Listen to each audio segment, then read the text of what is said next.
Salve, salve pessoal! Essa semana eu estou de volta com a seguinte pergunta: estratégias de controle postural em postura bípede se aplicam para a posição de handstand? Em primeiro lugar, queria agradecer todos os feedbacks que eu recebi no meu Instagram, no meu perfil do Instagram, pelo privado. Todas as pessoas que mandaram mensagem com comentários, com elogios, com sugestões relacionadas a esses vídeos que eu tenho gravado aqui em colaboração com a IRC, o Rafa Kiliper e a Routine. E agradecer imensamente todos os feedbacks positivos e as sugestões. E dizer que todas elas contribuem e muito, podem continuar mandando. Bem, para poder responder essa pergunta que eu fiz no início aí, eu vou apresentar um artigo que foi publicado no ano de 2017 na revista Royal Society Open Science. Essa revista é uma das revistas chanceladas pela Sociedade Real Britânica, Sociedade Real de Londres, para o desenvolvimento do conhecimento nas ciências naturais. A Royal Society é uma entidade fundada em 1660, então ela tem uma história muito grande na área de conhecimento científico e em 2014 ela criou mais uma revista, no caso essa Open Science, que ela tem um escopo mais aberto e ela tem um perfil de artigos abertos de acesso livre, gratuito. Okay? Esse artigo foi desenvolvido por 3 pesquisadores britânicos, o Ben Climpson, Payne e Healy.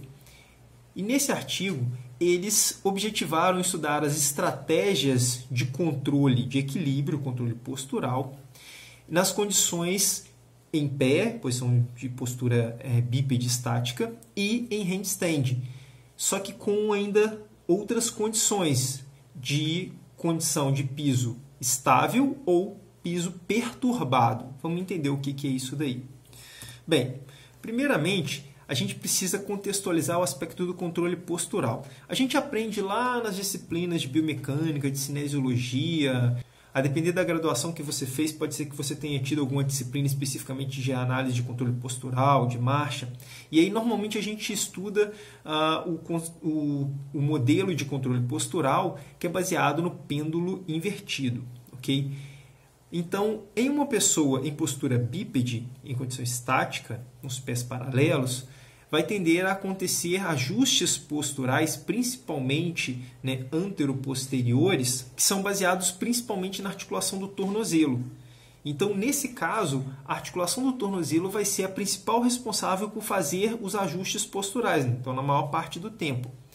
E as articulações do joelho e quadril, o torque gerado nelas vai tender a ser, na maior parte do tempo, com resultante no mesmo sentido do torque gerado na articulação do tornozelo. É o que a gente vê aqui, olha, nessa primeira figura, que é o que é chamado de estratégia de tornozelo. Okay? Isso daqui que eu acabei de descrever é o modelo chamado modelo de pêndulo invertido, que é o que justifica, explica a maior parte dos ajustes posturais que nós realizamos.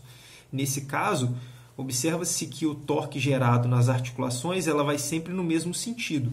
Então, o tornozelo guia a direção do ajuste postural, seja para frente, forward, ou para trás, backward. E, no caso, a articulação do joelho e do quadril, os torques gerados nessas articulações vão tender a ser com um resultante de força no mesmo sentido do que foi iniciado no tornozelo. Existe também a possibilidade de que o torque gerado na articulação do joelho induza a uma direção diferente, uma resultante em direção diferente do que foi gerado no tornozelo e no quadril.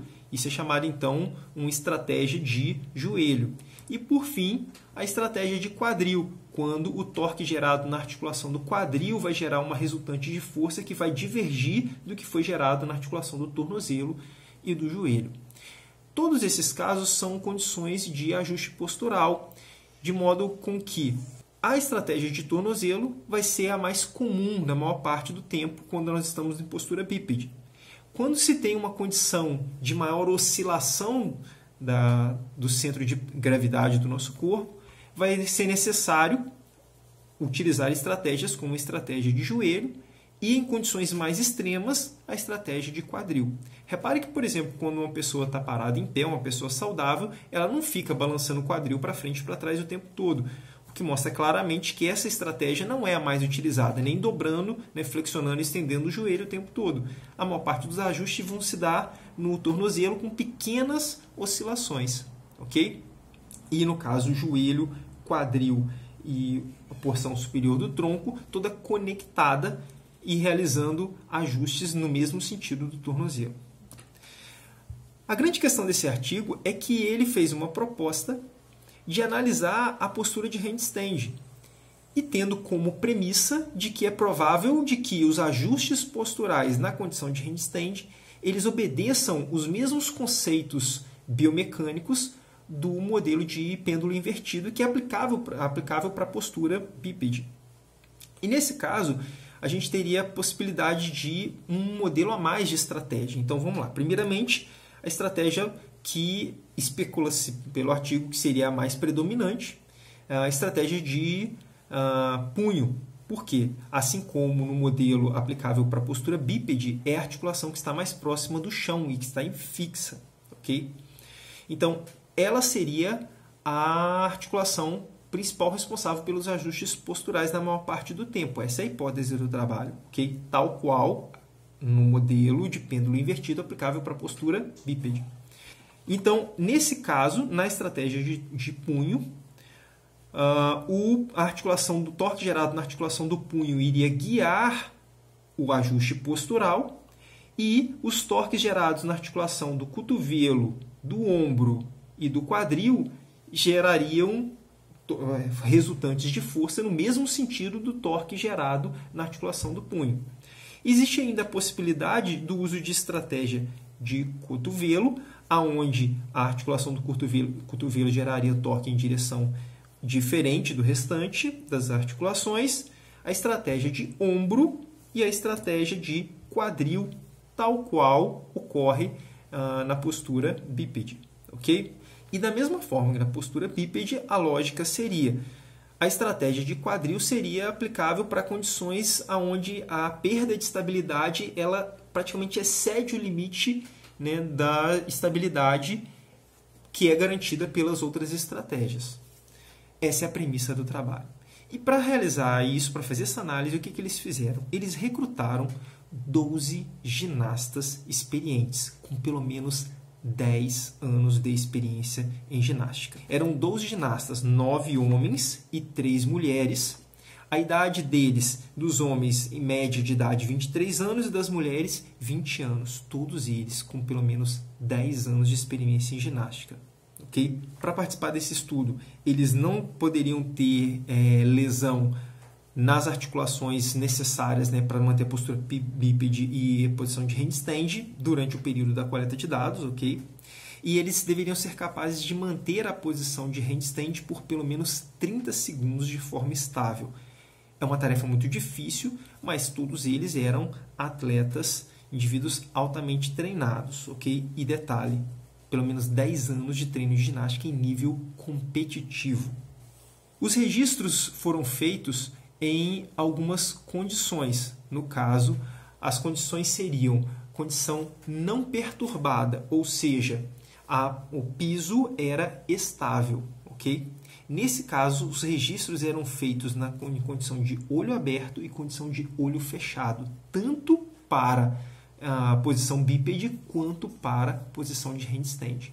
E na condição de piso não estável, né, ou perturbado, a condição era sempre de olho aberto, porém, a plataforma onde eles fizeram o registro, que eu vou apresentar logo em seguida, ela realizava uma inclinação em uma velocidade específica, e essa inclinação ela poderia ser para frente, para trás e em amplitudes de inclinação diferentes. Uma amplitude mais larga, que seria de 10 centímetros de diferença, né, para frente ou para trás, ou uma condição de perturbação de menor amplitude, que seria de 5 centímetros para frente ou para trás. A velocidade de deslocamento era constante para frente ou para trás em 10 ou 5 centímetros. Né? Só que o pico de velocidade vai tender a mudar, no caso, em 10 centímetros vai ser maior do que em 5 centímetros. Essa foi a condição experimental.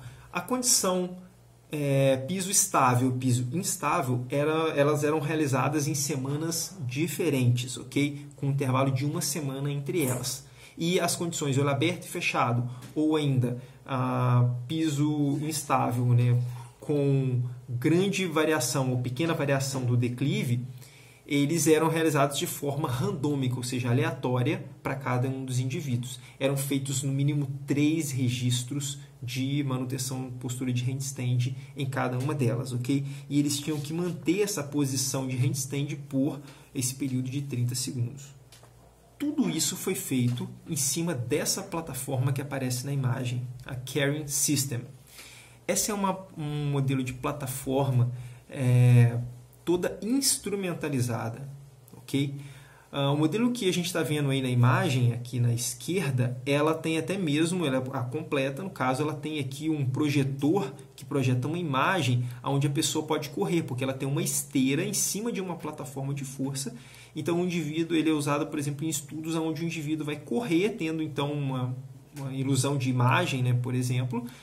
Isso que pode inclinar ou ficar reto para cima, para baixo, enfim, e registra parâmetros, né, de velocidade, de força de reação ao solo, por exemplo. E ela é toda instrumentalizada, olha, com câmeras em cima e embaixo, ao redor. Aqui não está mostrando, mas ela também tem câmeras ao redor. Todo esse sistema de câmeras permite a identificação da posição dos segmentos corporais durante o registro do indivíduo em cima da plataforma. O que eles fizeram foi colocar esses indivíduos em cima da plataforma, seja em posição bípede e fazer o registro, seja em posição de handstand e fazer o registro. Eles eram colocados neles marcações para gerar destaque, contraste, e então esse sistema de imagem, o sistema da Vicon, um sistema excelente, um dos melhores do mundo para análise de movimento, fazia esse registro e aí permitia a identificação das estratégias que eram predominantes. Ou seja, ele conseguia quantificar ao longo do período de tempo de registro qual percentual de tempo o indivíduo gastava durante a tarefa usando estratégias de tornozelo ou de punho, né, de joelho ou de cotovelo ou ombro e de quadril, seja em posição bípede ou posição de handstand. Beleza? Nessa imagem aqui à direita, B, a gente tem aqui informando ainda que essa plataforma ela tem uma plataforma de força embaixo dessa parte aqui que seria a esteira dela. Então ela é toda instrumentalizada, é um equipamento de excelência, onde centros de pesquisa somente de excelência você vai encontrar um equipamento desse tipo. Não sei nem se aqui no Brasil tem. Enfim, vamos aos resultados desse trabalho então. Essa daqui é a parte mais direta e objetiva que eu quero apresentar dos resultados para não tomar muito mais tempo e transmitir a ideia do trabalho, aonde a gente tem o seguinte: na posição bípede, conforme mostrado aqui, okay, o percentual de tempo que foi gasto, né, que foi demandado para estratégias de controle postural na condição sem perturbação e com perturbação em posição ortostática, okay, foi do seguinte, olha só, na estratégia de tornozelo, conforme esperado, a maior parte do tempo foi utilizada essa estratégia. Okay? Então, 95%, em média, 95% do tempo na condição sem perturbação e 90,6%, praticamente arredondando 91% do tempo, utilizando estratégia de tornozelo na condição de piso perturbado. Okay? A estratégia de joelho teve um percentual que não chegou a 1%, e a estratégia de quadril da ordem de 1,4% na condição sem perturbação e 2,2% na condição com perturbação. Eles ainda fizeram uma análise e tentaram identificar, né, um somatório do tempo utilizando concomitantemente mais de uma estratégia. Então, seria um modelo de controle postural misto, usando mais de uma estratégia. E constataram que, no caso, na posição não perturbada, que seria a postura ortostática, seja de olho aberto ou fechado, que é uma média dos dois, é praticamente zero. Interessante, né? E na condição com piso perturbado, que é onde você tem variação do piso, conforme explicado anteriormente, isso chegava em torno, em média, de 0,2%. Agora, vamos ver na condição de handstand. 80,3% do tempo, a estratégia utilizada foi de punho, Ou seja, o ajuste postural nesses ginastas de elite era prioritariamente no punho, ok? Na condição perturbada, isso estava na ordem de 75,8%, arredondando 76%. O que, ainda assim, em condição de perturbação do piso, a preferência pelo uso de estratégia é no punho, ok? O que isso significa? Que o punho dita o torque e a direção do torque, se é o ajuste forward ou backward, ou seja, para frente ou para trás, e as outras articulações que estão acima, elas estarão conectadas e gerando torque de modo com que a direção da resultante de força vai ser no mesmo sentido do torque gerado na articulação do punho, ok? É um modelo perfeito de pêndulo invertido.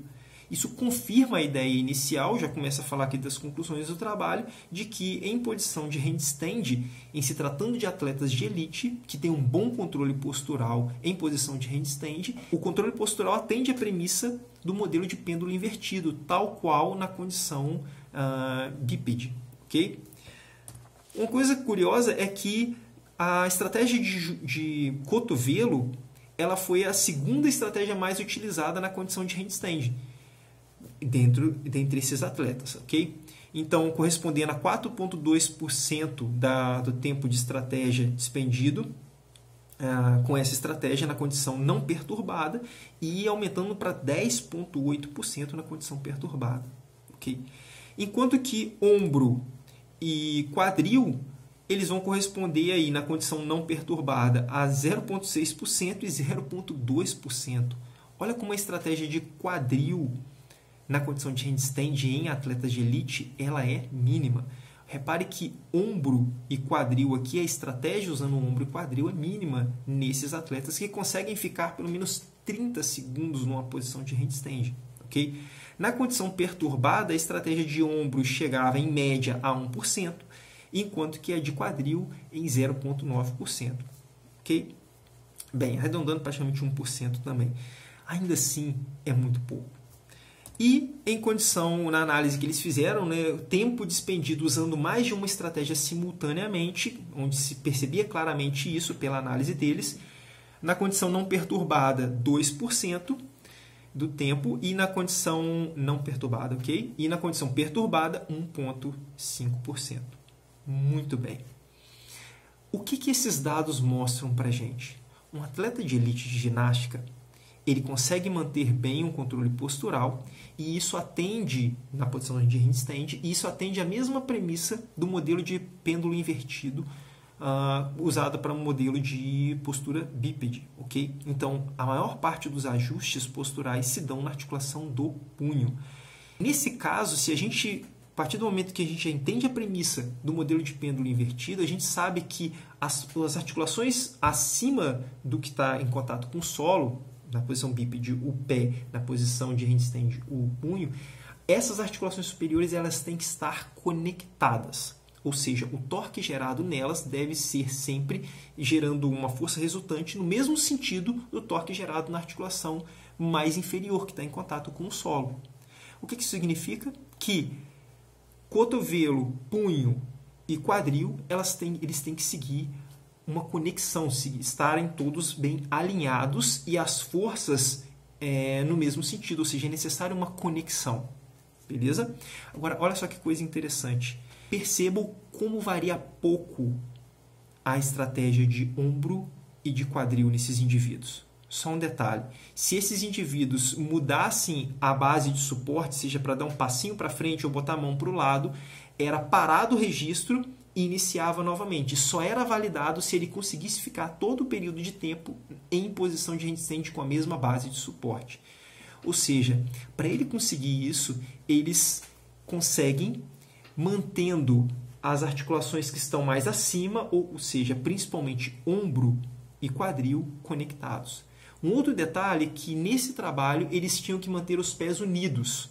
Essa é uma estratégia que ajuda a nortear esse alinhamento entre o quadril e o ombro, muito utilizado pelos ginastas, isso eu digo pela convivência com Rafa Kiriper, cansei de ouvir ele me falando a respeito disso. Faz todo sentido, esses dados mostram claramente isso, é o que eles utilizam. Aí a gente pode pensar assim, mas isso daí representa uma elite, uma nata da ginástica. E para nós réis mortais, como é que eu faço para conseguir isso? Você pode questionar, peraí, o Rich Froning é um atleta de elite, tem um handstand walk muito bom e ele fica igual um escorpião. Ok, mas repare o alinhamento do quadril e do ombro dele. Ele mantém o quadril muito bem conectado. É muito comum as pessoas usarem estratégia de quadril quando estão em posição de handstand, o que vai aumentar a oscilação em vários sentidos, em sentido diferente, gerando um torque em sentido diferente do punho, e a consequência disso vai ser não consegue manter a postura e vai voltar. A grande questão é que o pé pode estar até jogado para frente, mas é necessário que a pelve não bascule tanto, ou seja, não use estratégia de quadril, o que demanda conexão entre quadril e ombro. Esse é um ponto-chave que a gente começa a conseguir entender com base científica a partir desse artigo publicado em 2017, numa revista chancelada pela Royal Society. Simplesmente isso. Ok? Bem, então a gente parte agora para uma questão seguinte. O que o artigo, tá? Eu inseri aqui alguns raciocínios a partir de discussões que eu costumo desenvolver com o Rafa Kiliper e a equipe da IRC. Mas o artigo, o que ele concluiu, né? Em suma, ele diz o seguinte, vamos lá, que o percentual de tempo despendido nas estratégias de controle postural, seja na posição de handstand ou seja na posição bípede, elas são similares, ok? Tanto em condição perturbada quanto não perturbada. O que é prevalecente? As estratégias usando as articulações que estão mais próximas do chão. No caso, na posição bípede tornozelo e na posição de handstand, o punho. O que permite afirmar que na condição de handstand pode-se assumir a premissa do pêndulo invertido, tal qual aplicável à condição de handstand que a gente estuda lá na graduação. Beleza? Ele ainda fala a respeito, nas suas conclusões, né, que as estratégias elas mudam um pouco de acordo com a condição, é o que a gente observou, por exemplo, na condição de piso perturbado. Okay? Ele ainda faz algumas análises secundárias comparando olho aberto e olho fechado. Okay? Aqui eu quis direcionar para esse aspecto primeiro, pode ser que eu grave algum outro vídeo explanando um pouco mais sobre esses outros aspectos, mas vamos ganhar o tempo e ser mais direto nesse aspecto aqui agora, que a conclusão do trabalho está em cima principalmente dessa questão, de que a premissa de um modelo postural de pêndulo invertido, que é usado para a condição de bípede, se aplica para a condição de handstand.